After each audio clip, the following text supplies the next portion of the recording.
I'd like to officially welcome you all in a CEO Club Network and Adsync exclusive webinar on the topic impact of COVID-19 on Indian reality, realty and opportunities ahead of our NRIs. And today we have a great panelist from all over India. As we all know, India is always a land of opportunities. But before I hand over to our moderator today, I'd like to introduction of Adsync Advertising LLC is a full-fledged advertising agency based in Dubai. Has organized 10 India property shows in Abu Dhabi and 3 real estate award shows in Dubai and India in association with ABP News, CNBC, and CNN under the leadership of Mr. Pradeep Pinto, the CEO of Adsync Advertising. Today's Adsync has taken an initiative to host this webinar in association with CEO Club Network, which is the world's largest business networking organization, to bring you an exclusive webinar on NRIs. The webinar will highlight as to how to post the COVID-19 scenario. Will give you a fresh start to the Indian realty sector with greater intensity, and then it was in the pre-COVID states. And I personally like to give a very special thanks to my good friend Mr. Pradeep Pinto for partnering with the CEO Club. And just to share, I am the founder and CEO of CEO Club Network worldwide, and we are very honored to have all of you as a panelist. Thank you, Dr. Tariq Nizami. Welcome everyone for this webinar session. It gives me immense pleasure to introduce today's webinar panelists who are from various parts of India and have vast experience and knowledge in Indian realty sector. We have with us today Mr. Sanjay Mehrotra, National Head Sales, Marketing and CRM from L&T Realty Mumbai, Mr. Nayan Raheja, Executive Director, Raheja Developers Delhi, Mr. Vimalendra Singh, Chief Sales Officer, Mahindra Lifespaces Mumbai, Ms. Nidhi Srivastava, Chief Sales Officer, Kolte Patel Pune, and Mr. Subhorov, Chief Sales Officer, Brigade Group Bengaluru. I am also pleased to introduce today's moderator, Mr. Dheeraj Dogra. Mr. Dheeraj is a global retail and realty analyst who has moderated various panel discussions in India and abroad. So, without any further ado, let's kickstart this panel discussion. Over to you, Mr. Dheeraj. Thank you so much. Thank you so much. It's wonderful. I see there's a lot of people who are in, I think, over 60 of them, probably, in terms of the people we have. Okay, so just a little bit about myself and the reason why probably I was chosen to, to be a moderator, because the topic here is we are referring to how would the NRIs or the non-resident Indians or people of Indian origin, what is their feel and lookout post during and post this Corona COVID-19, and we wanted to kind of get their point of view to get and debate and discuss that and to see if there is an opportunity for the NRIs now to invest in Indian real estate. Now, I myself, you can call me an NRI, although I live in India, but I'm a U.S. national. I'm a U.S. citizen. I carry what they call an OCI card, Overseas Citizen of India. So, but I've been living in India for several years now, and have worked in real estate. So it kind of gives me a good idea. So I'm a good bridge, you could say, between the NRIs who are scattered across the globe, and also the Indian developers. We have a wonderful panelists with us today. We have, starting with ladies first, Nidhi Srivastava. She's from Kolte Patel. She heads their sales. We have Mr. Sanjay Mehrotra from L&T Realty. He heads their sales and marketing and CRM and all that. Then we have Mr. Subhorov Roy. I hope I said it right. Um, from Okay, he's from Bangalore and from Brigade, and then we have Mr. Vimal. I'll call it Vimalendra Singh. Okay, so pardon my just in case if I didn't sound right in terms of the name. And he's from Mahindra Life Spaces. So, wonderful panel. We might have someone else joining us. A gentleman, Mr. Nayan Raheja, who's the CEO and promoter of Raheja Developers in New Delhi. So, but we'll start the session, and if he comes along, we'll take it from there. Okay. The idea here is I'm going to basically between the panelists that we have now, most of you are Mumbai based, but again you have projects across India. Then you have Brigade, which is based out of Bangalore. So with Mahindra and with L&T, I mean the projects are all over, all over India. So you'll have a pretty good uh, hand on that. And as far as Kote is concerned, I think they're mostly in Mumbai and Pune area. Correct me if I'm wrong, Nidhi. Uh, okay, so we are all going through stressful times, as we all know. Now we have to see, and the stressful times are going on not just for resident Indians; it is across the globe. Okay, so the maximum amount of fatalities or people who lost their lives happens to be from the US of A and Europe.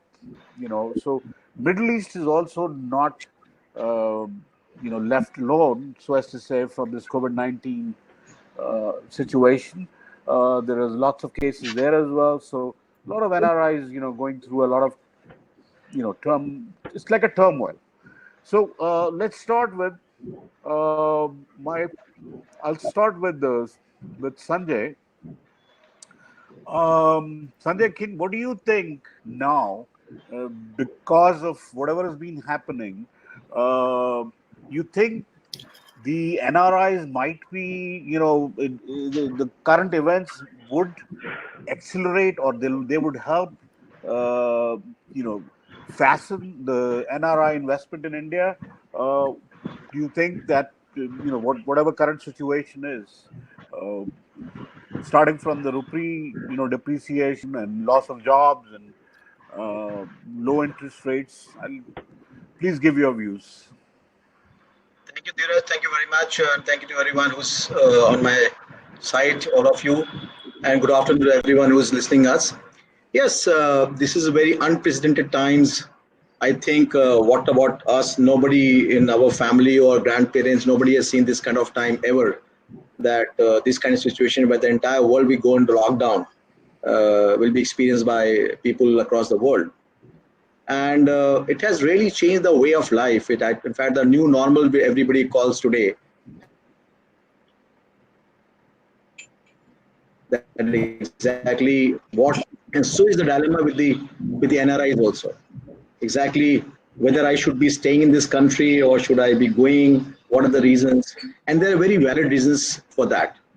If you see, in last 2.5 months, every economy has suffered very, very severely, very badly. And the impact has also come on the people living out there. And so the impact has come on the people who are of Indian origin.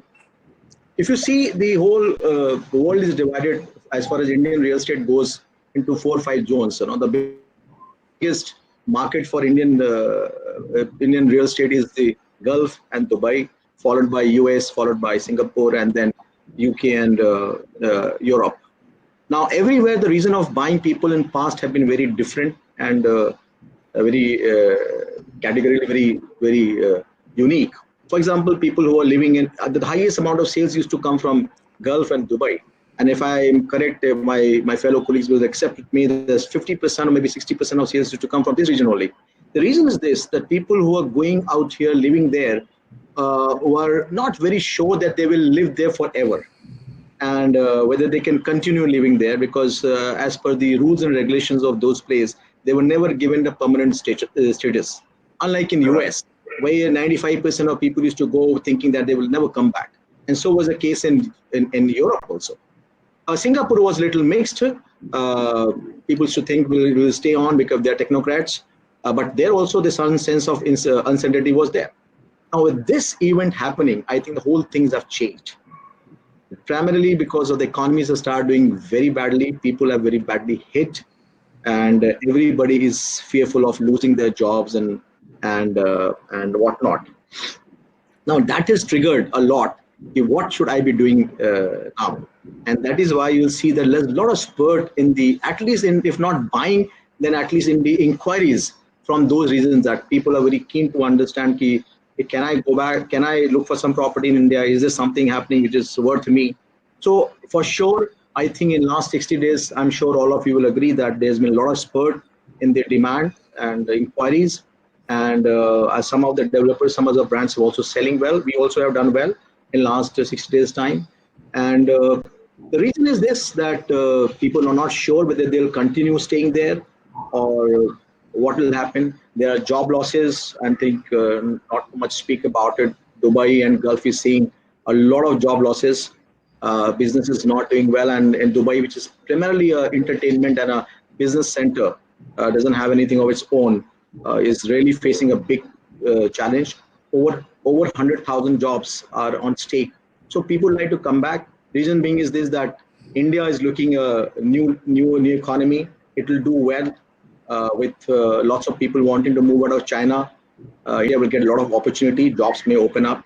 Though everywhere you see that the GDP is going down, but only country where we are holding on the GDP is about 1 to 2% is India. And going forward next year, when everything may set right, the GDP will grow at the rate of about 7 to 8%. So there's huge opportunities, and all of the NRIs are looking forward for that. There are reasons for that. The rupee has devaluated by about 5 to 8%. RERA is there, so it's protecting people outside India, which was a fearful thing. And I think on top of that, the most important thing is this, that the interest rate of the banks are also lowering down. So there's a lot of reasons for people to look at. The biggest reason is that they're not very sure of staying out there. Wonderful, wonderful. Let me also welcome Mr. Nayan Raheja, who just joined us. I would want also Mr. Roy to give his views on the same question, based on his expertise and experience, what he feels about how NRIs. Hello. Yeah. Can you hear me? Yeah, go ahead. So I think Mr. Mehrotra, is always a very excellent speaker, and always I remember those days when I used to sit with him and hear him talk. So I mean, he has given a fantastic perspective of the entire scenario. So I won't repeat that, but what I would say is a few things. One is that yes, we have not experienced this kind of a situation ever, but I mean, enough of this. We have to move on. I mean, how long can we just go on with these aspects? So we have to learn to live with these new normals or low economy, whatever you call it. We'll have to start living with this, and we'll have to quickly be back on our feet, because as we all know that, I mean, we don't have any other options but to move on. So coming to the perspective of NRIs, we have always been very blessed. I mean, as an organization also, and I was earlier with Mahindra, and there also, we always saw a very significant contribution from the NRIs, and which is the case with almost all the leading developers. So so what I would say is that any kind of situation where something disruption goes on, there's always an opportunity, and NRIs are the first who actually realizes that there's an opportunity, and it can be encashed, and which is the right thing to do. What has happened over the last 2 months or so is that the NRIs over a period of time had also if I may use the word, not been successful in investment perspective, and they had undergone a lot of stress with developers who have not fulfilled their commitments. Now, those businesses are getting consolidated, and the leading developers are getting their share of business from that part. So I think that's what is happening across all the developers who are currently featuring here, as well as the other ones who are top A grade. They are getting the larger share because in this pandemic, most of the NRIs, they know that if we park our money with a safe guy, we are assured of a quality delivery, a timely delivery, and at least we'll have an asset. Added with that, the fact that a lot of them are planning to come back to India and shift back, that is playing a very, very good role, and they want a good asset for themselves and closer to the family, and all those aspects play a part. So I think in a nutshell, it's a very good time for the NRIs, and similarly, we are seeing that traction coming back, and it's the best thing to do. I mean, currently everything is very conducive for investments or end use purchase decisions to be taken. Wonderful, wonderful. Mr. Nayan, Raheja, sir, would you be also, because you are the only developer from Delhi, which is, as a matter of fact, from north of India, who's part of this panel. So, can you give your views into what do you feel? Is this the right time for NRIs? Is this current situation, whatever is happening, is this something which would encourage the NRIs to come and invest in India?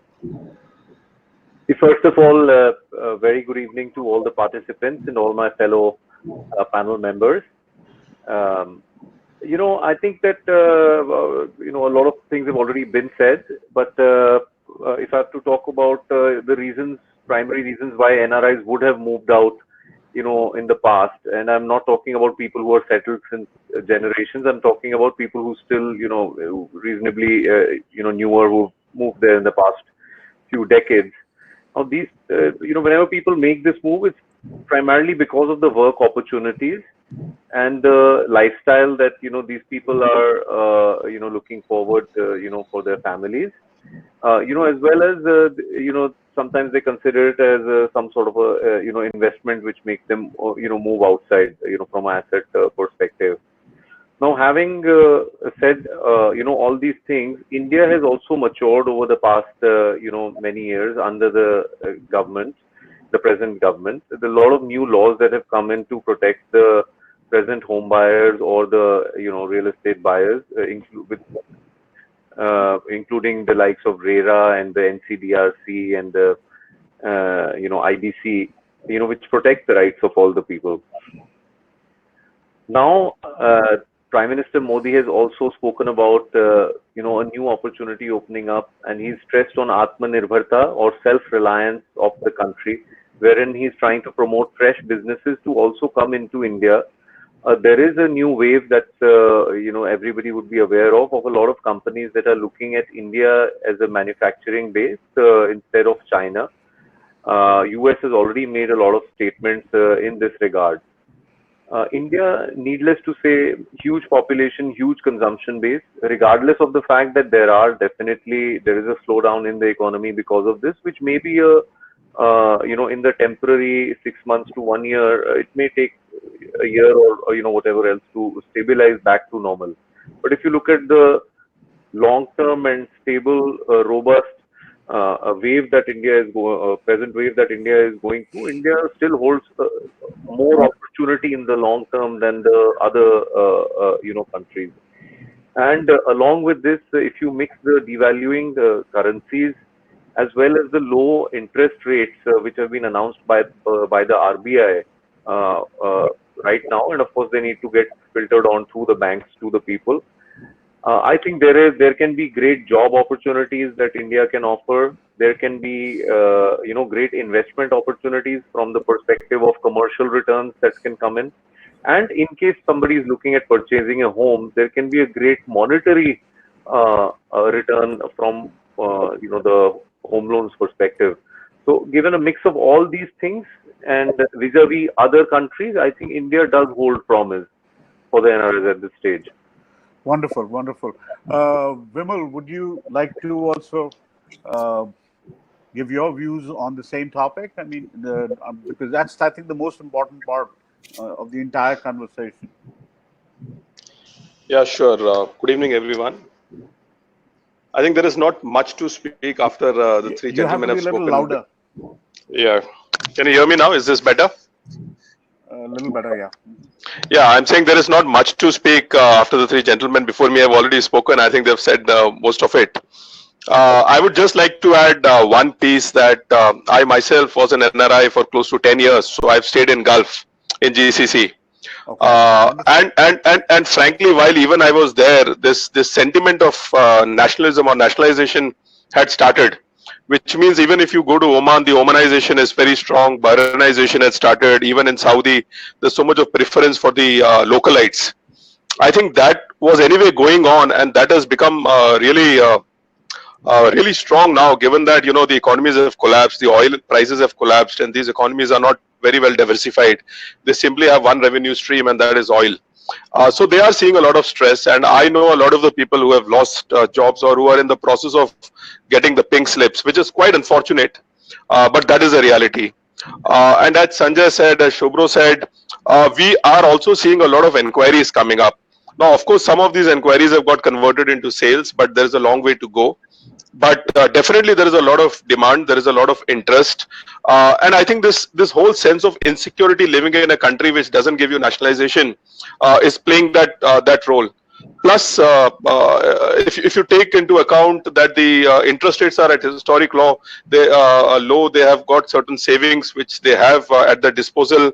Plus, India definitely, with all the projections which are available globally, I think India is one of those few economies in the world that is expected to still do well, at least not show a negative growth, and we hope and pray that it doesn't go into the negative territory.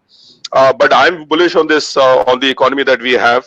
It may take 6 months, 12 months, but definitely we'll come out of it faster than most other economies. So definitely, I think it's the right time for the NRIs to purchase in India, and I think it's playing out. It's playing out that way. All the elements, every parameter is positive for a person looking to settle back in India. Nidhi, you have something to also add to it? I think, first of all, a very good evening to all the viewers as well as my fellow, participants. I think everything pointer-wise have been precisely been stated and beautifully have been explained by all the people out here. I think taking advantage of being really last, I think to sum up the entire conversation on this particular point, very particularly, I think definitely there's an upsurge of NRIs who are wanting, or there's an upsurge in the demand for housing in India today. Particularly, as I said, just to sum up the entire conversation, I think the repo rate, which we've been talking about, rising from 5.75% to about 4.4% in the month of March, and then now to about 4%. Very, very clear reason for mortgages, different, loan element coming down, the rate of interest coming down. Very rightly said by all the people that rupee depreciation and the sentiments of India, the sentiments of NRIs to invest in India, again, primarily the reason why, most of the NRIs are trying to, invest more in India. I think the only point I would want to make, apart from summing up the entire conversation here, is that I think it's the time for real estate developers now to prepare product in such a line which is very equivalent or very thoughtful in terms of how NRI would prefer to. Traditionally, always a sale of an international market has been looked upon as an option. But I think this particular sector or this particular vertical, which is known as an NRI sale now, can be looked upon very, very seriously for at least coming 1.5, 2 years. And I think in terms of product, in terms of the offering, in terms of offers, I think we can go about designing products like, lease out, or maybe something like a rental, or something like giving the concierge or services like that. I think this is the time when we should definitely, as developer, think more about how this particular vertical, which is an optional vertical for a sales to derive sales from it, or the numbers from it, can now be looked upon as a vertical which is really a serious one. Wonderful. Yeah, see, I'm going to take this this entire question into two perspectives. One, we'll look at Gulf audience, and the other would be from the western part of the world, which is the US, Canada, Europe, and UK, and that part. With Gulf, the situation, like we rightly said, a lot of the panelists said that the fact that the NRIs there cannot be citizens. So that being the fact, and now the opportunities as they're going, as a matter of fact, about 15% of Indians in Gulf have applied, registered to come back. Okay, so now once they're coming back, obviously, they've been living there for a very long time. They are looking at if they're moving back to India, own home or owning a home would be, I would say, primarily the most important thing. Now that we don't have joint families, we have more nuclear families. So I think that's a huge catch right there for the entire Middle East. So as to say, I don't want to sound negative that people are losing jobs. Yes, but at the same time, we have to also look at the opportunity. When they come back to India, they need housing, and if you can provide that housing at good rates, and then it's done. Coming back to the West, in terms of rupee depreciation, okay, let's say the dollar today has gone to 76. So if you look at it, the power of the dollar is much more. Like I said, there's a more bounce on that. They can get more out of the same dollar. So plus the rates had already, the property rates in India had already quite stabilized. So this is the right time. I mean, they can utilize the strength of the dollar, and also utilize the fact that the interest rates are very low. Now, interest rates, one thing I would like to share with you guys, being an NRI myself, see, for a lot of NRIs, they would rather take a loan or a mortgage to buy anything, even in India. So at the moment, the US rates currently for how, if they were to take a second line of credit, as it's called, against their property in the US, it is almost 3.5%. So, so even if they were to take a loan from there and buy property in India, can you imagine that it'll almost come, at a very, very, very little price, because they're paying 3.5% interest. So anyway, so I personally feel this is the right time, and there's humongous opportunity. There's NRI community across the globe is, if you look at with others, just another fact in terms of disbursements, India is #1 in the world for NRIs who send money back home. In comparison to whether it's Chinese or Japanese or wherever, Indians send the most money home, which is actually the amount of money is more than the GDP of India, if you look at it. So anyway, now going back to the next question. If the NRIs wanted to just invest, what do you think they would invest in? Should they just invest in residential, or should it be commercial, retail, or now even industrial? So because now they have if they already own a home, and they have a choice, is this the right time for them to invest in a commercial or office space, or a industrial space, or retail? Let's start with, I think, who would like to answer that? I'll leave that on the dais right there. So I think sorry, go ahead, please. You please. I think. Yeah. So the kind of opportunities that I'm foreseeing that NRIs would really be interested in is #1 in the commercial space. Retail developments or commercial developments which are about 2 years down the line, not the ones which are ready readily available opportunities right now, because presently we are going through a cycle of rent renegotiations, and I think this may stay for the coming 1 to 2 years before things start to stabilize. And I think the kind of rental or returns that you can see on pre-leased assets, which are either retail or commercial, range anywhere between 7% going up to as high as 12%, and you can say a blended average of about 9% sort of a return on your money.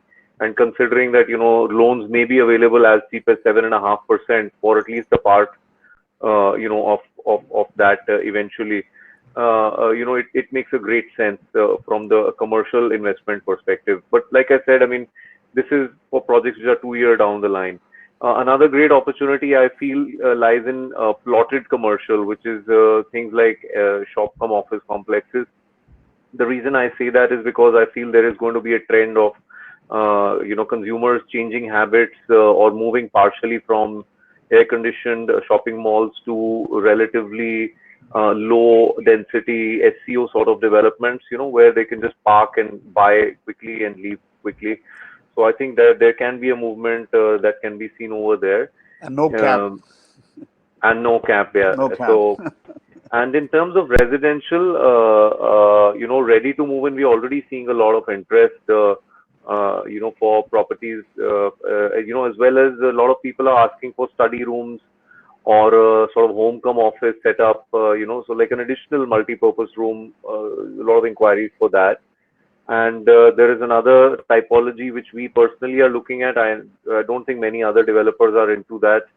We are looking at creating and launching very soon a farmhouse community, which is completely 100% self-sufficient from a food supply, electricity, water perspective, so where people can just be settled and be disconnected from the world while connected through the IT platforms. But, in all other things like dairy, poultry, organic farming, completely, be self-sufficient from a corona perspective. So I think these are all, and we are creating it especially for people, like we're calling it like a corona-free environment, for people. So I feel these things have the potential to do, great in the coming times. Wonderful. Nidhi, you wanted to say something on that? So basically I completely agree with Nayan. I think how he has put across beautifully. I think immense amount of options available for from a perspective of product as such. The only perspective which I want to bring to this question is about answering this particular question as to what customer would prefer or should prefer. So what I personally believe is, there are two very different segments. So for example, if a person says that he want to go for a residential, again, a residential can be subdivided into affordable, MIG and luxury. Now that particular requirement of that customer who is looking for a residential at this moment is primarily towards only two purposes. One is either he is wanting to invest as an end usage or possibly as an investor. Whereas if a customer wants and opts for altogether a different perspective for buying a particular property, how Nayan has beautifully described the number of variations which we have towards the commercial end, I think most probably the commercial aspect only comes into view when it comes to the ROI, which is return on investment. So in terms of commercial, of course, we have offices, we have showrooms, retails, warehouses, various other things. I think the only point over here is that the two segments are completely separate. People who are preferring the residential zone are purely residential clients.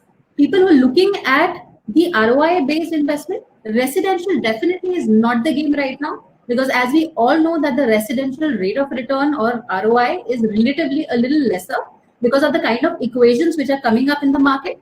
So commercial, when it comes to ROI, when it comes to end usage or particular phase of product, that is a particular city to be selected or a product rate, I think then it comes to the residential part. Wonderful. Vimal, do you want to add something to this? So yeah, I mean, I agree with what Nidhi has said. It is actually a function of what does the consumer want. I would like to just add a couple of points. When people come from, say, Middle East or from Singapore or Hong Kong or US, when they are returning back to the country, they may or may not have jobs, given the scenario that we are in. So definitely they would like to have something which gives them kind of an annuity income, and retail is one way of doing that. And as Mr. Raheja said, right, given the scenario that we are in, the malls are going to have a tough time for some time to come at least, because the fear psychosis is so strong, the kind of behavior which is completely changed now. And I'm actually, even in our projects, although we don't have a very big retail portfolio, but we are seeing interest among the people who are saying, okay, I would like to have 200 square feet shop, and I would want to rent it out, at 15,000, 20,000 a month. So it will give me some steady income, which is independent of the job market. So we are seeing that interest. So I will categorize it at saying that, small retail is the flavor as we speak today. And then obviously residential is a need based. So that is a completely different consideration set. Wonderful. Dheeraj, I'd like to add something very important out here. Yes. If you see the trends in last 60 days or 90 days in the international markets, and the preferences by the customers or the residents out there, and in fact, the spurt is towards residential requirement a lot. It's 80-20. They also know this thing that today to go and rent out something, to get into retail or to get into commercial is not going to be very easy. And they're not looking a 6 months or 12 months of horizon. They're saying this thing, I may not get anything in next 12 months. So you'll see that the demand is like 80-20. Means 80% of the people who are really sprung up from nowhere in these places, are for residential market apartments, and 20% are, as rightly said by Vimalendra, that there are people who are looking for annuity or looking for some kind of income. But primarily today, the domination is by the demand on the residential side, and that on a particular price band. If I want to sell them a 4 crore, 3 crore property, no way. They're looking at something which is affordable. They can come quickly, occupy that, and start living out here. Sure. So, my understanding is this thing that today residential is doing pretty good for most of the brands. See, you're absolutely right. That's on the dot right there. I personally also think that the first thing what we've learned from this COVID situation is कि सबको अपना एक घर तो चाहिए और अपना घर हो. Regardless of how big it is or how small it is, you need at least one home. I mean, even if you are an NRI, you would say, before I do anything else, let me have at least one home, and where I can at least stay with my family. When it comes to investments, yes, those NRIs who already have a home might look at, commercial or retail or industrial. There's another class which I feel, which I wanted to just get your views on also, which is senior housing, okay, or retired housing. Now I'm talking about in perspective to NRIs. See, a lot of NRIs once who went out of India a long time ago, okay, now they're come to a time when now they're ready to retire, okay, their kids have grown up, so they are planning to move back to India. So they would prefer to be living in gated communities, okay, and with all the facilities now, especially with COVID, in terms of health, in terms of hospitals, in terms of supermarkets, in terms of so I feel that similarly it could be the same. The NRIs who are on a younger side investing it for their parents who are living in India. So I just wanted, I just wanted the views. Do you think that could be a lucrative business? I know there are one or two retailers, developers who are, Max, I know, is doing it. Then there are one or two developers in the north as well who are, doing it. But do you think there is scope there? So I think we should have Nidhi take a go, because Pune is a big market. Yes, absolutely. It's a retirement market also. Yes, yeah. Absolutely.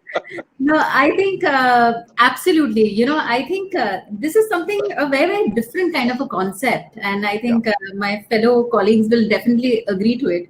There's some kind of a very sentimental value attached to this segment when it comes to senior housing. While it works in two manners, definitely it is one towards the brand.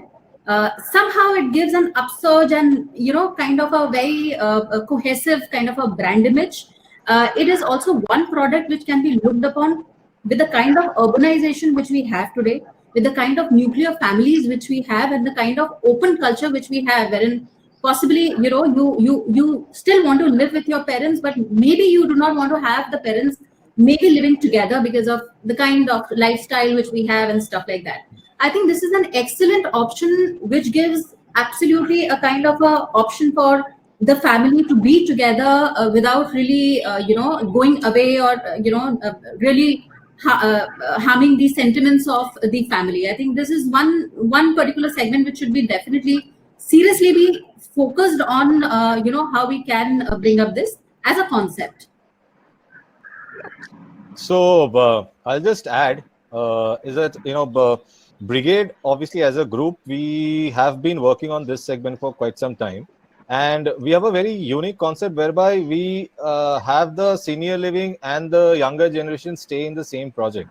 So we have developed the project in such a manner that one phase is completely dedicated to the seniors, and the second phase and second part of the project is dedicated to the younger generation. So it means that the independent living, not invading into each other's privacy, as well as at the same time staying very close to each other, staying very knowing each other's well-being, asking about seeing your parents every day, yet staying separately in the same within the same community and all that. So we have been doing this, and there is a very strong response. However, 2-3 aspects. One, India still has that view that if sending, they still perceive this as an old age home. So old age home and senior assisted living are two different things. So if someone wants to come in there, it's that view that stops them, that okay, what will the society say that I've sent my parents to old age home. So what we have seen in our projects also, obviously people from the NRI segment have already bought in this concept because they have seen that there. The second aspect is that the seniors themselves have come to the project, seen it and bought it on the spot, because they felt that that independent living, which takes care of all their aspects. I mean, whatever is required for a senior assisted living is captured. Especially for especially from a woman perspective, if you say that you don't have to cook anymore, I mean, you are given dining facility and everything, they'll be the happiest. I mean, that's one of the pain points which they have. So, I mean, we have been working on this concept. However, it is slow to pick up, but we are seeing a very, very strong interest, especially coming out from NRIs who actually have seen this concept abroad. Locally, people still feel staying together or, not disclosing that they still feel it's an old age home and it's a taboo and all that. So that's a problem. But otherwise, this concept is doing well. So we have one project which is completely sold out, and we have 2 more going on, which has seen good response. But people generally will come in when the project is more or less ready or just nearing completion, about 1 or 2 months before. At that point in time, the senior living or the senior citizens generally come in because they want to start staying immediately, not wait for a 1 year, 2 year, 3 year period. Right. Well, if I tell you personally, I came back to India after living in the US for 20 years, only for my mother. So, the idea was that I didn't want her to be by herself, and she didn't want to live in America full time. Anyway, but when you look at the commercial part of it, I really feel there is enough scope. We only have one developer here amongst us, and I would like to ask him, Mr. Nayan Raheja, what does he think about senior living? When I say senior living, again saying it's not assisted living, it is more of where the seniors live as a community, and they have a lot of things are provided already. So whether if there is an emergency, they have ambulances, they have doctors within the, and they have a club, they have, and a group of seniors. So do you think, Mr. Raheja, that is something that you would also look at?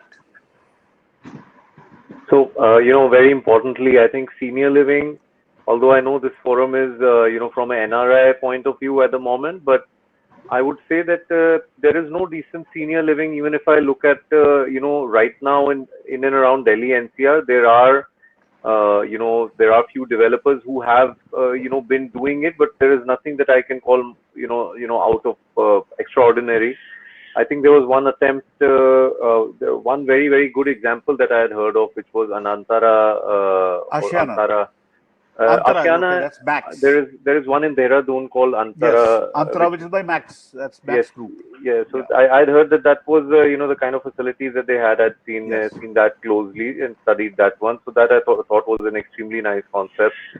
In and around Delhi and Delhi, there is of course Ashiana. They've been working in this space for some time, and to a phenomenal response. I do think that this is a kind of product typology which needs a rethink now in the light of Corona. Especially because the older generation is also more susceptible to the coronavirus. So if you're doing it in a form of a housing, right, which is densely packed, I'm not sure whether that's the right way of doing this product. I feel that if you are doing a senior assisted living or senior housing, it should probably be more spread out, either in terms of independent bungalows or floors, Like villas. or villas or farmhouses or something like that.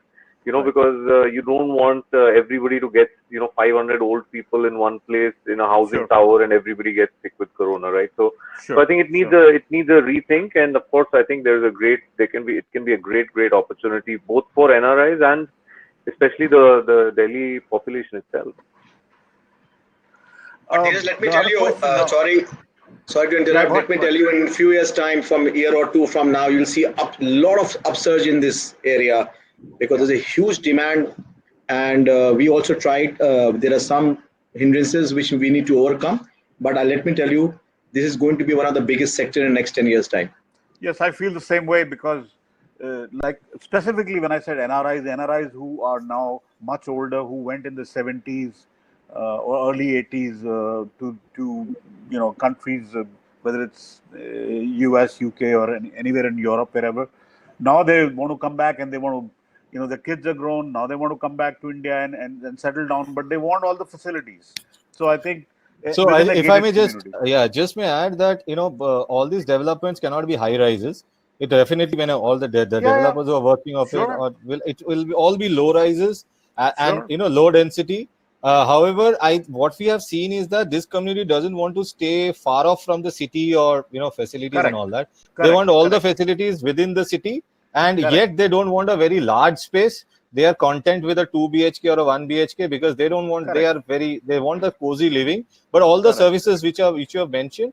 In fact, in Brigade, we have almost 8 specialized services, including doctors, nurses, ambulance, dining, gyms, which are specialized for the senior living. All that stuff are taken care. So yes, it is very specialized and it's gaining popularity. And just as Mr. Mehrotra said, there will be a surge in demand, especially in the light of Corona, because people would like to stay closer to the families, yet stay separately. I mean, maybe not in the same apartment, probably 2 blocks away, 3 blocks away. That's where we feel that this kind of developments will gain importance. Wonderful. And this is totally different on a different note altogether. When you guys deal with your NRI clients, do you use channel partners? How often do you use channel partners, and how important are channel partners in NRI sales? If we can start with Mr. Mehrotra. Do you want to? Dheeraj, as you know, this business is very typical, and channel partners are very, very important part of this business. Anywhere, forget about international or forget about domestic. No, they play a very different and very important role.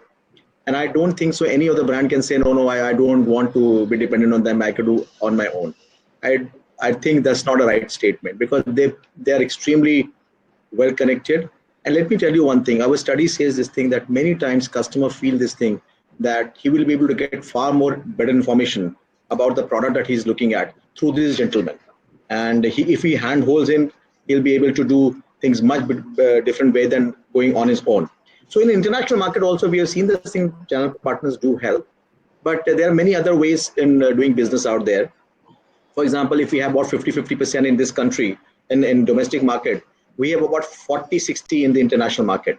But unfortunately, what has happened that many of the channel partners are shutting their shop in the international market. You don't have anybody in Singapore.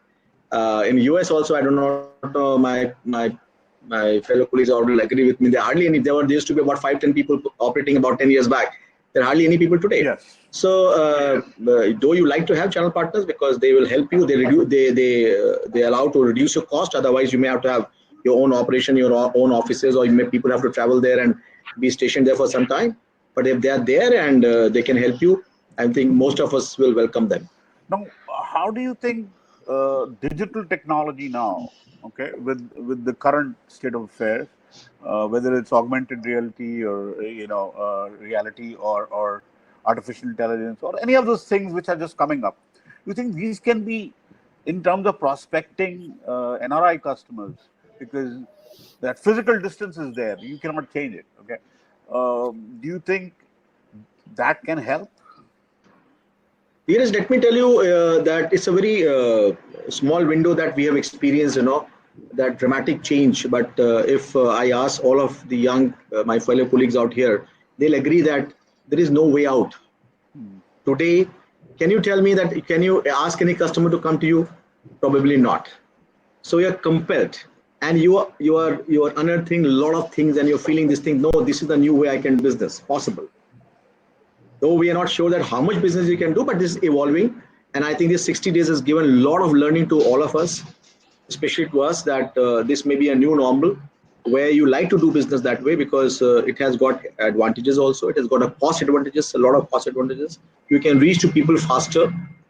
People can come prepared to you before they actually take a decision. So digital is going to play a very, very vital role in coming times. But if you say that digital will replace the complete offline, I have no answer at this point of time. I think the next 6 months or years time would definitely tell that. Would you want to say something, Nidhi, on this? Would you like to comment? Yeah, this is supposedly my favorite subject, always. Okay. And I think my colleagues will definitely agree to it. All of our favorite subject when it comes to channel partners.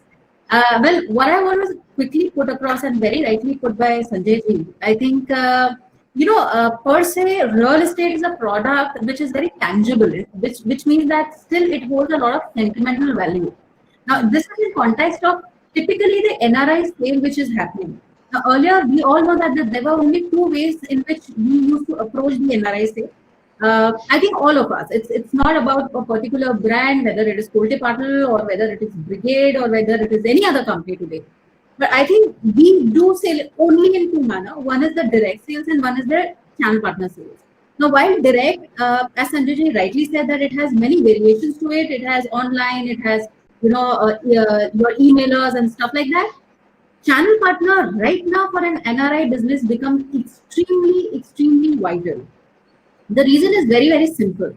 Now, till the time when everything was fine and neighborhood was all open, I think the teams of all the real estate developer used to go over there to the market, used to fetch a good amount of business. People used to see that particular salesperson, live, and that kind of a reliability used to be there.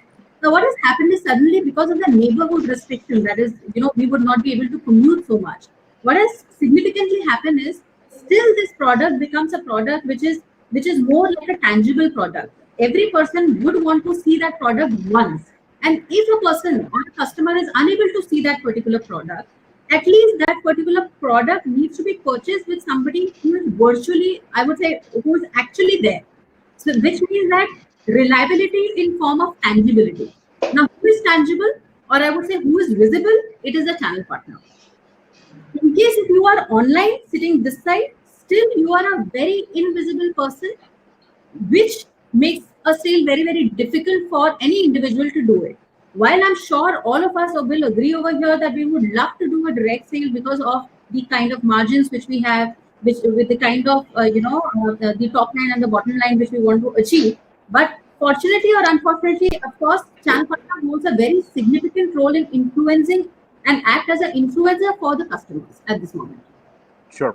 Mr. Nayan, Raheja, I know you have a project which is a luxury project in Delhi, which I think NRIs could be a good audience for that. What do you feel? Are you using channel partners, and how are you promoting or marketing that product?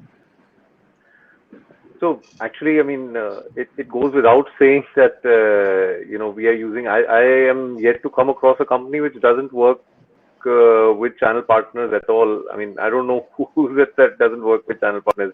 Sure. There is no other way to work, because it's not your need. It's a need of the client who's purchasing. Anybody who's purchasing looks at 5 different options, and the channel partner becomes the only one person who sort of can compare those 5 different options from different developers and sort of present it as a bouquet in front of the prospective customer. So obviously, I mean, there is no doubt the channel partner network needs to be enhanced as much as possible. Specifically for the Delhi project that we are doing, which is the tallest building that's coming up in Delhi. It's a 42-floor building, about 15 minutes from the Connaught Place, very, very centrally located. And the first hotel residences of Delhi by the name of Leela Sky Villas, we'll tie up with the Leela hotels as well. So these are super luxury apartments. We already have a few NRI clients. In fact, most of our clients I would count would be people who are not from Delhi. I don't mean NRIs, but they are not from Delhi. They are from Pan-India, and a substantial number from across the globe. We do reach out to these people through events that we organize with the help of channel partners. So, for instance, in Singapore, Dubai, Muscat, Kuwait, US, Canada, London, there are various events that we do in partnership with the channel partners who help us promote the products. So, which happens both ways. I mean, either they take 3 or 4 different developers, or they take only us. Either of those things. So that's how we are attracting NRIs, particularly for our luxury projects, by on-ground events. But in the new light of coronavirus, I'm sure technology is going to take over the way it is right now. Our site visits have reduced substantially. The number of virtual meetings or video calls now have increased. So customer is spending 4-5 meetings with our salespeople, and the final thing, he comes to the site, and that also is completely, the sites are sanitized. We're taking all necessary precautions for a quick visit, just for him to close the deal and move ahead. So I think this is the new normal, and it's going to remain for the next 2 years. What do you think, which I'd like to know from each one of you, you think in terms of, moving money digitally, okay, now, especially when it comes to NRIs, because, they're sitting in different countries. How easy it has been, or, is it a difficult thing, for them to put deposits, or is it cumbersome, or has it gotten any better? Yeah, so in terms of moving the money to India, I don't think that is difficult anymore. And I was in banking for a good 12 years. Moving money across the globe is frankly never been easier. And even moving money from India to abroad is frankly very easy. They've increased the limit to $250,000 per family per year, subject to RBI approval, right? So remittances has never been a problem. 1 million now. 1 million. Yeah, 1 million. Okay. So I don't think that's a problem. But I just want to go to the previous question, Dheeraj, if I have your permission. Please. Is on the channel partner, and I think we can't overemphasize their importance. They are very, very important. They are very integral to the system. The other way of looking at the channel partners is, of course, the comfort that they give to the customer. But in my experience, I've seen that it's only 20-25% of the CPs who have real connect with the customers also. See, because they are also using a lot of digital network. They're also using other means to get the leads. So frankly, in that very, very traditional way, in luxury, yes, it's a very different thing. But in the mid-premium and affordable, where we are present in a big way, I think they are predominantly augmenting our distribution network. The way I look at them is, they are our extended distribution arms, because they are able to take our product to that customer and bring that customer to us, which otherwise for a developer on a standalone basis is actually very, very difficult. So let it be even nationally, domestically, or even an NRI. I think that is the role that they play in a very, very significant and important way. Moving to digital, I think my personal opinion is while we have a platform which is end-to-end digital, where a customer all the way from initial inquiry to a inbuilt a chat window which is available to a inventory selection to the price sheet, all the way to the payment gateways which are integrated, the walkthrough videos, the 3D models, everything is available. So frankly, entire purchase can be done digitally. But yes, are we ready there? Are we there today in terms of the customers being comfortable? The answer is no. Will that happen in next 3-4 years? I will bet heavily on it. Nobody thought 15 years back, a lot of the purchase will happen online. Now, with every single person, doing so much of purchases, big ticket items are happening online. So sometimes consumer behaviors evolve very, very fast. And my personal view is, I'm willing to stick my neck out on this, is that in 4 or 5 years, I think people will get comfortable doing a lot of digital transactions, given that the RERA is in place, given that the structural reforms have happened, given that there is so much of consolidation in the industry, and if you don't deliver a good product, you will be anyway out of the business. So the stakes for developers are going to be very high. Absolutely. Things which are very commonly used in the western part of the world in real estate, which is things like escrow services, which have to become a norm. When I say escrow, I'm talking about digital escrows, which will facilitate the transactions and takes the fear out of for both the buyer as well as the seller, because there is a common platform or a common party who is engaged with both of them, and the money is safe. So I think we've got to look at that is where the technology has to come into place, where to assist or the transactions per se, to make it seamless. I think that's the way we should go. Now, Vimal, what do you think? Is there anything there's a statement which everybody's using these days, what we call, what's the new normal? So what do you think is a new normal in real estate? And keep into perspective the NRIs, okay, because that's the audience right now we have. Is there a new normal? Is there something which is which is going to be different, which is different now than before? No, I think as Nidhi said, what is very important for NRI is come out with a product which will appeal to them. At the end of the day, we know that they are the people with the money, right? They have the disposable income they have accumulated over a period of time. Can we come out with something which mirrors the lifestyle of over 20 years, 25 years, 30 years that they have spent in GCC or Singapore or US?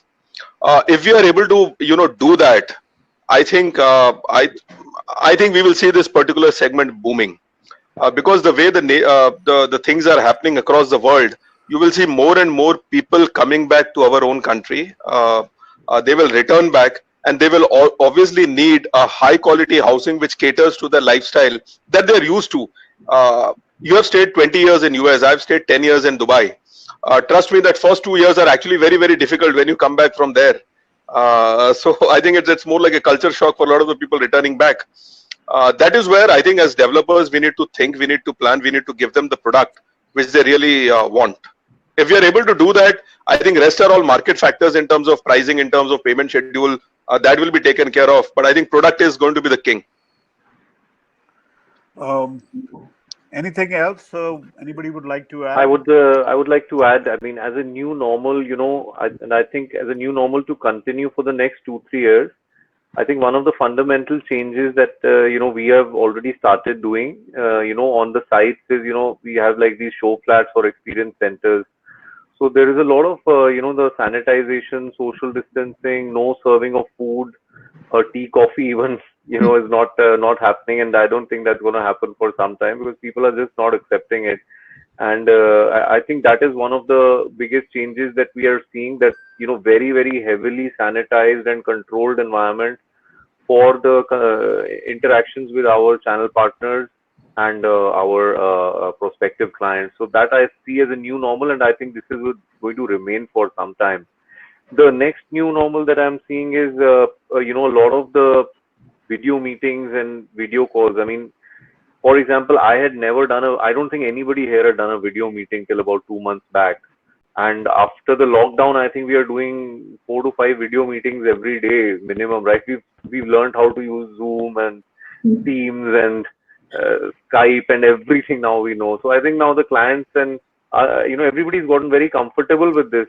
And in fact, with the screen share option, we are able to explain the floor plans online, mark out, exact things that we want to show, which earlier I think never had we ever imagined that we'll be doing something like this.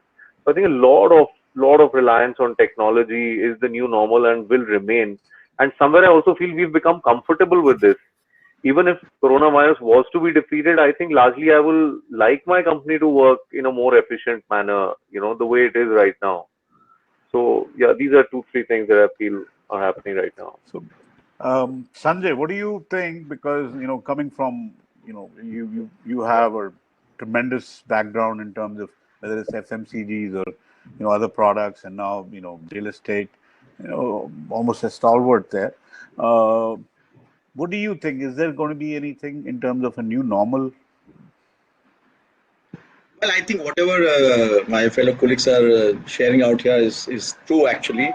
But we'll have to look at it in the next 6 months, how it pans out, whether it's going to stay like this, how long we can sustain this way. That's the big question mark. If you're not sustained in last 60 days, you were talking something, you became very anxious and you opened everything. The reason is this: the world is coming to understand that you have to live with this virus. And they feel this thing, 97% of the people will get okay, no worries about it. So it will become like any other normal thing. So there was a lot of anxiety in last 60 days time. There were a lot of fear of unknownness in the world. Not many people knew about it, exactly what is happening. So, and you see how quickly things are now opening up, people are accepting it and they say, okay, fine. I personally feel this thing in next 6 months time, things will settle down. Corona may become a part of us, and we have got hundreds of viruses in our body, hundreds, thousands of them. And this may become one of them over a period of time. And but we have learned a lot of things in this, I think, for our good. As Nayan was saying this thing that we never knew how to sell on digital. So we may continue selling on digital. And maybe the last bit of it, about 20%, where customer may say that I like to have a look at it, I like to feel it. Because let me share with you that if you see worldwide also, wherever you have the best of the technologies, the best of the very advanced countries like Singapore or US also, the sales do not happen on digital. The person goes and physically sees. This is my experience for the last 10, 15, 20 years. You're absolutely right. 85%. And I'm talking to you the places which are so digitally evolved, Singapore for that matter. And everybody goes and sees that thing, But as you rightly said, the way will change. The customer will also not spend time. He will spend 80% of time because he's getting the information desired by him. We have geared up to that. As you rightly said, all walkthroughs and all whatnot, all technical things possible. We are feeding him. We are giving him every possible opportunity to understand before he comes. So he'll save on time. Maybe some of the transactions may happen completely on digital. He starts on digital and completes on digital. But to my mind, it is still far away. And if everything settles down in next 6 months' time, things will go back to the way it was. But we'll start selling on digital, let me tell you, because we experienced that. So, Dheeraj, if I may just add, this is Bangalore. Obviously, you must be aware that it's more or less, they have recovered and everything is open.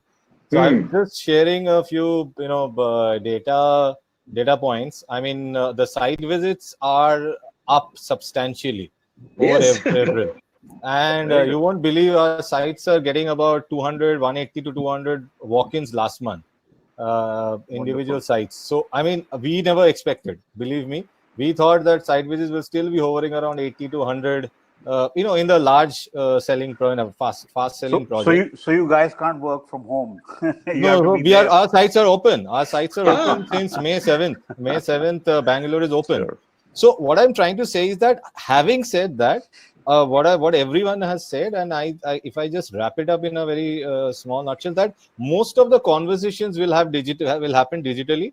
The final decision making may happen digitally also, but one visit will be required. So I think the new normal will be, you book digitally, you'll be given a window period to come and visit the site. You see the site, you like it, you go ahead with the booking. You don't like it, you take your refund. I mean, that will be the new normal which will come up, and I think a lot of developers will kind of come to that stage where they will give that free look period of 30 days or 45 days, for the customers, just to make their life a little more easier. That okay, you come, see, then move on. But digital, what rightly said, is the way forward. Most of the conversation. So the number of site visits may come down for the purpose of purchasing, I'm saying.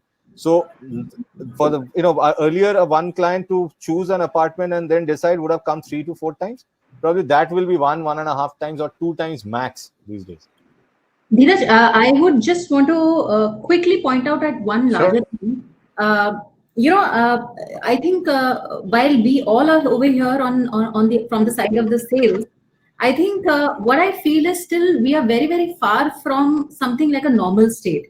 As Subro rightly said that Bangalore for this moment is getting the site visit.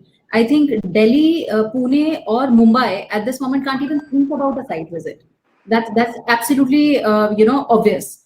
Now what we are undergoing is only the 4 stages. One is when we were completely normal. That was the time somewhere in the month of February and March when everything was going on fine. The second stage was the disruption which happened, which was the immediate lockdown which we faced in the month of March. Then at this particular moment, which is a recovery stage, the recovery stage is a particular stage in which the lockdown gets over and we are trying to make our ground level rules. That is, as rightly said, I mean, not confining it only to sales. I mean, talk about sales, we are talking only about online, digital, how to sell. But I think Nayan will agree with me since he has a larger portfolio to, see. It is also in terms of the labors, the raw materials, how we are going to do things. I think it is the social, economic, and consumer dynamics which will completely change. And that is the time when we will come to a particular phase which is known as a new normalcy. I think at this particular moment, for every company, be it be Subro with Brigade, I think everybody, for that L&T or Mahindra, everybody, we're trying to adjust ourselves with whatever and however best we can, depending upon our product and stuff like that. But maybe there'll be a time somewhere around September and October where we'll understand this equation for all of our companies, and we're kind of going to say that okay, this is something which is very normal for us. No, you're absolutely right. I think on the dot again. Yes, things are changing. Things will change, and does anybody know exactly what's going to happen? I don't think so. Okay, we are all making calculated or based on past experiences. We're making some guesses that that's how it seems should go. Which and like you rightly said, when you said Bangalore, because they probably did not have that severe COVID situation, unlike Mumbai or Delhi. So Bangalore, touchwood, that's good for you that the situation there is a little better. Now, looking at it, on a long-term basis, I mean, yes, there will be a lot of fluctuations now with, with the migratory labor, with people, even if they want to complete a project, it is, you might find that issue as well, that you cannot get enough trained labor to complete it, because people have, so there will be situations like this which will happen, and from what I believe, I think RERA would also give the developers a benefit in that case, so that if they are not able to finish the product within that stipulated time, that the customers will have to understand for what's going on. So anything else that this was my questionnaire, so I unfortunately should have also asked if there was any particular point that any of the panelists wanted to add, or which could which might be relevant for the NRIs. We have a lot of NRIs right now from Dubai who are logged in, who are watching the webinar. Anybody would like to? There's You any know, I point would like which to. I could have missed in my I would. questionnaire. Please go ahead. Yes, sir. I would like to contribute this.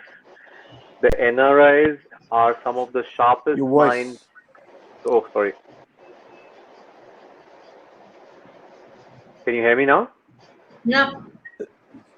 Better now. Yeah. All right. I'm saying the NRIs are some of the sharpest minds that our country has, produced over the years. Unfortunately, brain drain has continually been happening with people looking for better opportunities and moving out of our country.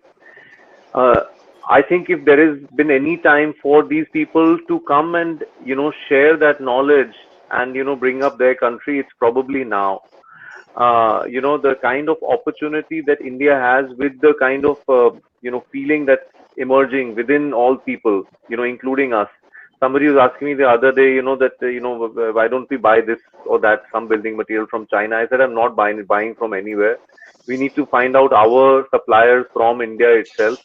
And, let's make a conscious effort to find these kind of people. Now, NRIs are some people, who have, if they've worked in particular industries, of the items which India is importing or has been importing for so long, and if they have that caliber, they should look at, producing all these items locally. So from a consumption perspective, India remains one of the largest populations and, with a strong growth story.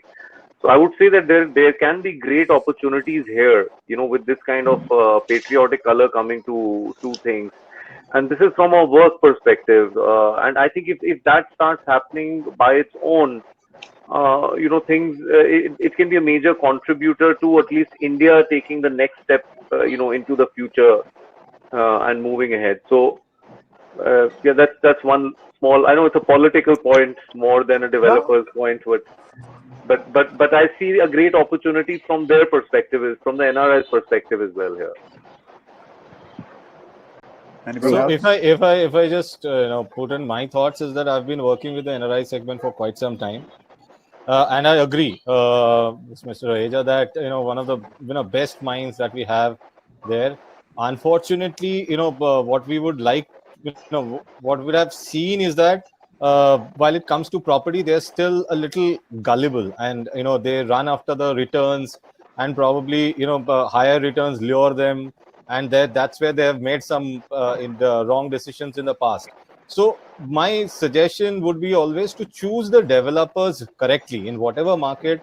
Please do a little bit of, now everything is available over the net. Vera is available. Do a little bit of searching in terms of the quality, the deliverables which have been happening over a period of time. How many units have they delivered? Whether there are issues in the deliveries or not. Everything is available online. You do a Google, you get everything. You have RERA, you can see the complaints, you can see the title of the property, everything. But what we have seen is that when it comes to, when they get an opportunity where returns are higher or something like that, they've just latched onto it. And that's where a lot of these decisions have gone wrong. And that's where they have lost faith in the country in between. But I think now with the consolidation of the industry, I think very few players will be remaining in the long term. In the next 2 to 3 years, I think every market will have certain players who will be the leaders and will be taking the larger share, and that is the way to go forward. And hence, choosing your developer is the best possible thing rather than looking at immediate investment or very, very lucrative offers. So whenever there is very lucrative offers, you need to find out if everything is right or not, and how can it be. So sum it up, Subhorov, I think don't get carried away. Correct. Absolutely. If anything, I tell you, there are some examples. As just one small minute, 1 minute. We've been to some of the get-togethers in Singapore, Dubai, and UK also about a year and a half, 2 back. And our purpose was to share some of the understanding knowledge with these set of people, about 200 odd people each places, And the function was supposed to start at about 6:30 or so. We started about 7 o'clock. It's to end about 10 o'clock because of the conditions where we were doing it. We couldn't continue beyond that. You will be surprised to know all 3 places we had to be there till maybe 11:30, 12, till the time we were thrown out of the place, that to make people comfortable, that tell us how to get out of my mess. 80% of them didn't come to listen to us. They came to understand from us how to get out of this mess I got into. So please be careful. Take very calculated decisions. You're wise. There is a RERA thing now here, which is very much in power. It can help. It will help you a lot. Gone are those days. But yes, as Subhorov rightly said, you should be very, very careful while you're picking and choosing your product.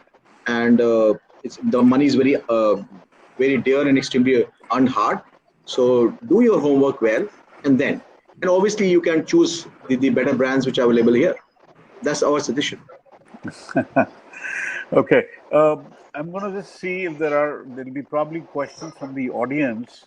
I'm just going to see if I can get that screen on. Mr. Nayan was supposed to say something.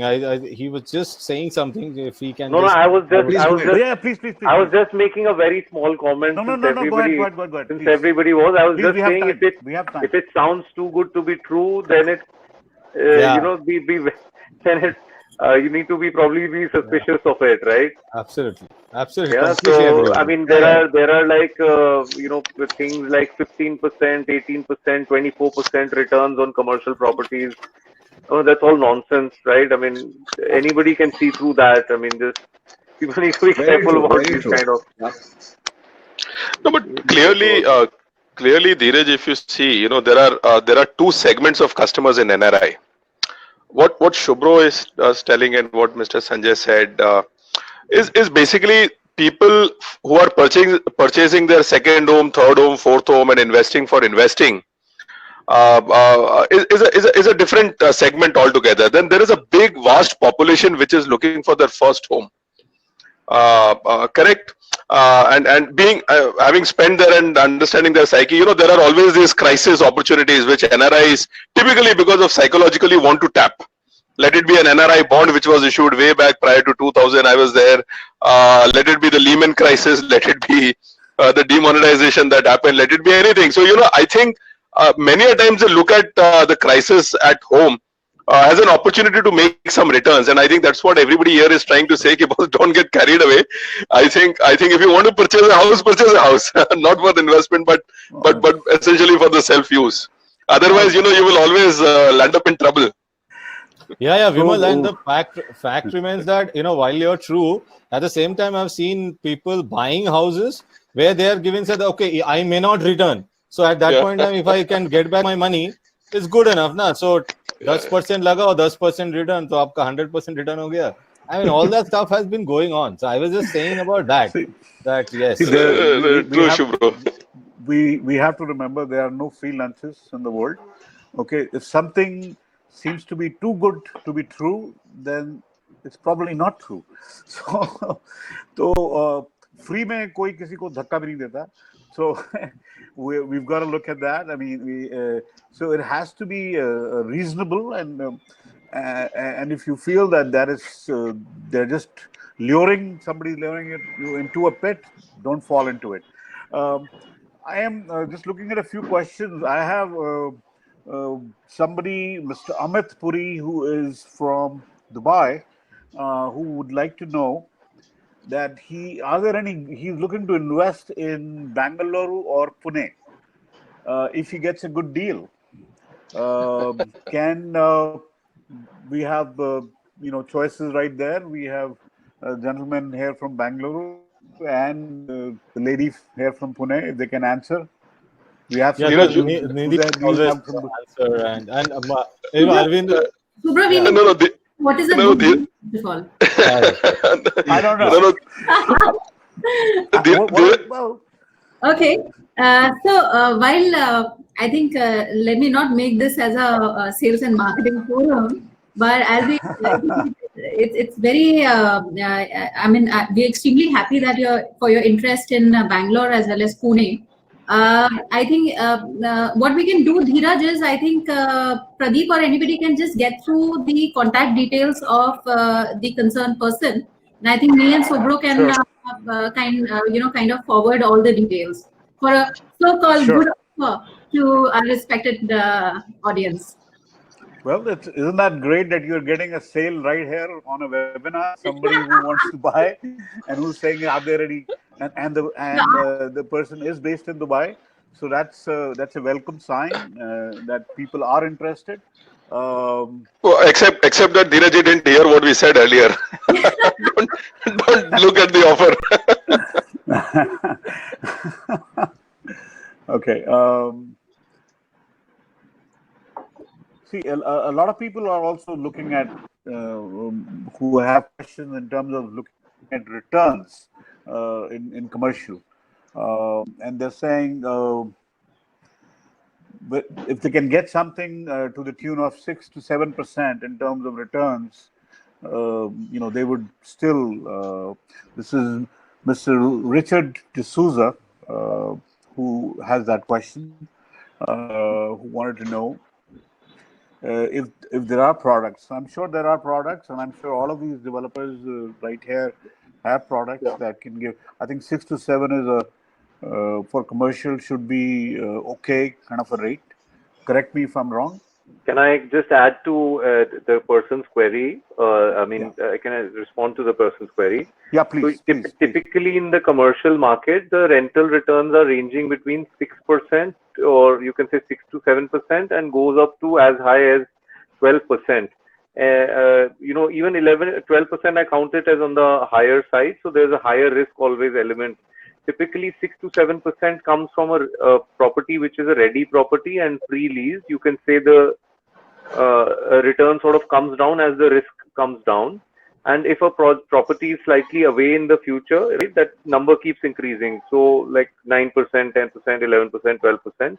But my advice would be that if they're looking for a property like a commercial or a retail property, they should probably look at something which is 2 years away in the future in any case and pre-leased, probably, because the present rental returns are under renegotiation across the board, across the country at the moment.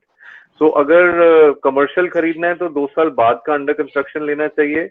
But if they want to purchase residential, my opinion is ready to move and लेना चाहिए. And this I'm saying against some of my own products also, but residential to be safe by RTM. It's better to take a loss or a hit one time in the beginning by buying something which is more expensive than to take a very, very high risk proposition. So ideally they need to find their balance. I mean, the investors on where they want to go, but find a balance. Don't go too extreme. Sure. I have another person, Mr. Rathi, wants to know which cities in India would you think would be ideal for NRIs to invest? I mean, it's a very generic question here. I think all cities are great, but again, there are certain cities which have shown a growth pattern, in terms of where they feel the money they invest would be able to grow faster. Can anyone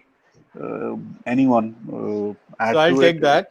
Okay. Yeah, I'll just add a few things because I've worked across markets. So Sure. I mean, all the cities. I mean, from an NRI perspective, I think they would like to invest where they belong to, whichever part of the country they belong to. Sure. That's the ideal way. But in terms of markets, residential markets have been overall flat across most of the major metros, with very little movement in pricing, and where prices have gone up or substantially, it has not happened. So more or less, prices have been more or less stable. So I think out of all these markets, the markets which people, the all-time favorite is Mumbai, Delhi. I mean, that's a all-time favorite for people. NCR and Mumbai markets is something which is always talked about. Having said that, I think two markets which have gained importance over the last few years and have seen very, very resilient approach is Bangalore and Pune.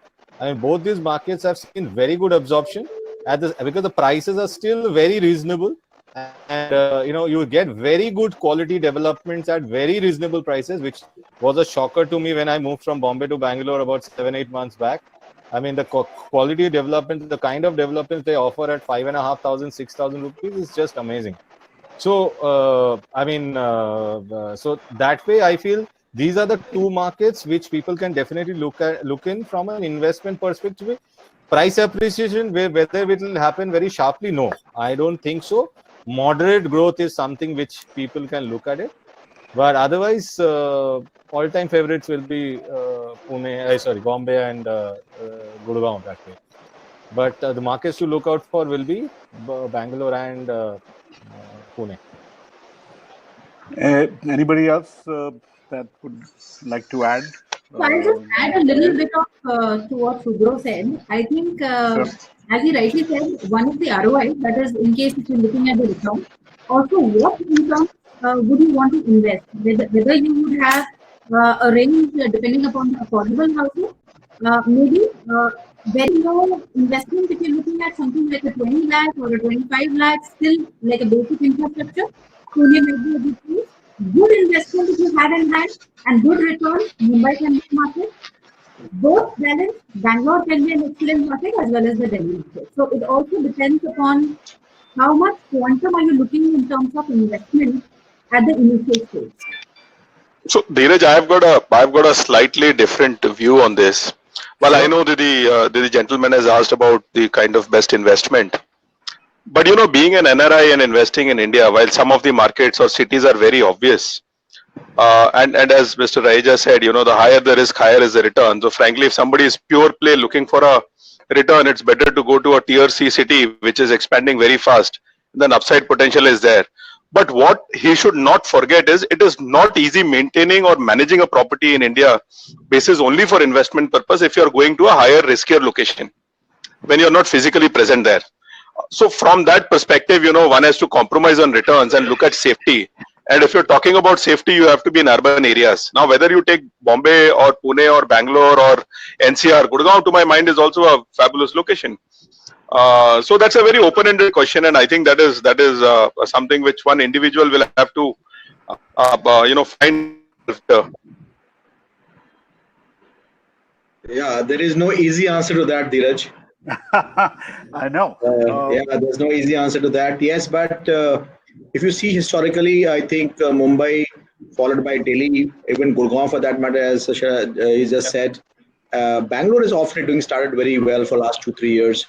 Pune has been a very evergreen market for people. But if somebody can predict that, okay, you can make 5%, 10%, 15%, I think that's not the right comment. And at least I would like to reserve that, one doesn't know exactly how it's going to pan out. But I have one suggestion that whatever you do, don't look at just the return. Be a wise person to be safe investment. Very, very important. Correct. Because to make 10%, if you lose 90%, that's not a wise thing.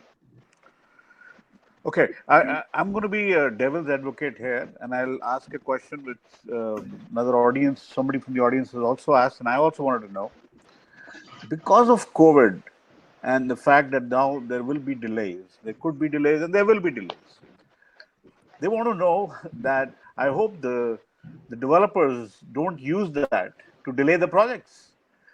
In other words, that things that could be complete, now we have a choice, now we have a chance to do that, that we can get away with it, saying that the situation is like this, there's nothing we can do. So that's, again, a concern for NRIs. Tough question. Being a developer, do you want me to answer that one?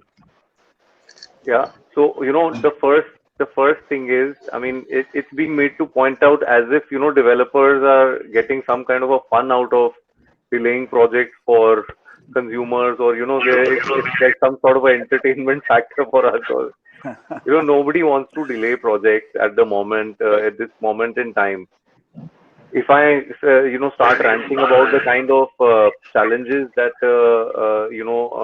we are facing at this moment in terms of a lot of things which are the buyer should not be concerned with. For example, labor migration or availability of material right now. There are huge challenges right now which are completely unrelated. So I think with the best intentions in mind, every developer does try to deliver things on time. So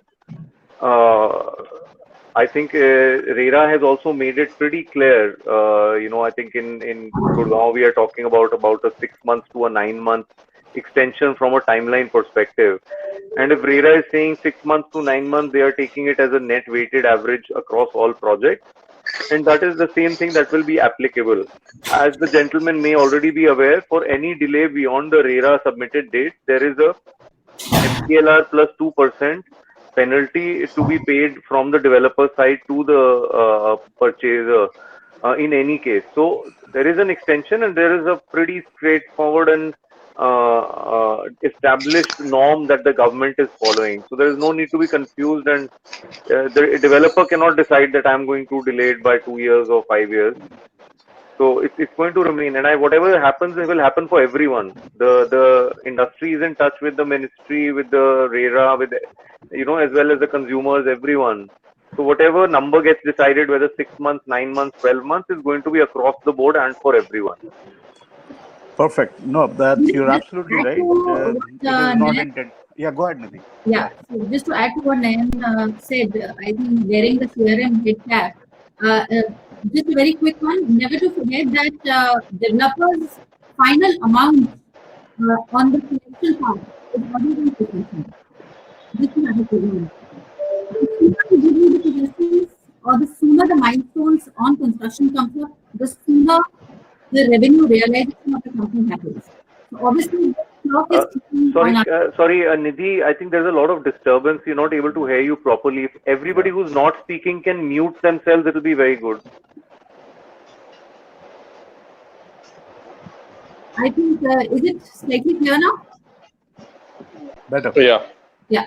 So I think just to add to Nayan, very quickly, not to forget that ultimately the revenue realization of any developer happens only when the developer builds in.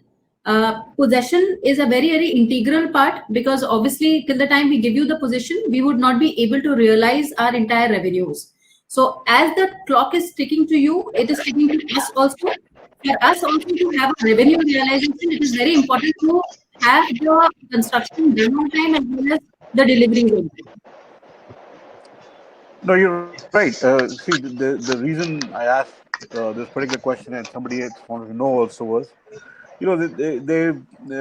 things have happened in the past. We've had a past, okay, and if we don't realize that, and if we do not, say okay to it and say, listen, yes, we could have messed up earlier, but now we fixed it. Okay, we've got the right things going. I think that's also very important. So a lot of people, they, prior to RERA and all that, a lot of people did lose a lot of money, and it's fair enough for them. For somebody whose lifelong savings have gotten stuck somewhere, that they are, and a lot of NRIs I know for fact have, major issues, because one, there was distance issue. They could not go to the offices. They could not, how to reach the developer or the channel partner, after in terms of the service. So I think that is one aspect for NRIs, I would say, that we should all work on, that customer service that they get, simply because they are not in physical proximity, they are from far away, different time zones, wherever they are, whether it's Australia, New Zealand, US, wherever. So I think that is one major consideration, and the fact that they are used to that kind of service, So that is one thing that we can add into CRM, and this is what my feel is. That something. Dheeraj, let me tell you. Sorry to interrupt, Dheeraj. Let me tell you, good brands, and corporates and good brands will make sure that this is the right time for them to really cement their brands further, and they will not leave any stone unturned. That not to deliver. They'll make all that in this difficult time. If we can do it, when else? So the good brands, all people that here, good brands and corporates or well-managed brands will ensure some way or the other that, boss, I think if I can deliver this time, this is an opportunity which will never come back to me to prove myself to the people that, look, we are there. Yeah. I totally All right. agree with Sanjay. I think every single developer is looking to complete it for reasons already mentioned by the panelists Yes, here. yes. Yeah, So the yeah. consumers don't have to worry on that front. I think we are very, very conscious that we have to construct preferably before time. I think that's the endeavor. Wonderful, wonderful. So I think we've come to the end of the webinar. Anybody else wanted to say something? Anybody I missed? Okay. Anyway, so one thing the audience would also notice that, and it was in unison with all the developers who are sitting right now in the panel, all of them were pretty set up, and when it came to in terms of deliveries, that they would do whatever they can, whatever it is possible, whatever they can to get the deliveries out in time, and go above and beyond the call of duty, so as to say, uh, which is a good, uh, I'd say for a NRI, it is a good feel, you know. A developer saying, don't worry about it, we will do whatever the best we can in the current circumstances, and you'll get the value for your money. Uh, and I think that's about it for today's webinar. And I like to thank Thank you. everyone who are here, all the panelists. And, hopefully if there is any particular questions, I think the organizers, you can put across to the organizers, and then send it to the individual you have a particular question on. And I think that's about it. And stay safe, be healthy, take care of your families, and be good. Let's just do good. I think that's the biggest Thank, thing that thank you. I Thank you, think Thank you, that's everyone. Dheeraj, Thank and you. thank you for Pleasure your interacting with lovely, you. Yeah. yes, Thank you lovely so much. interacting with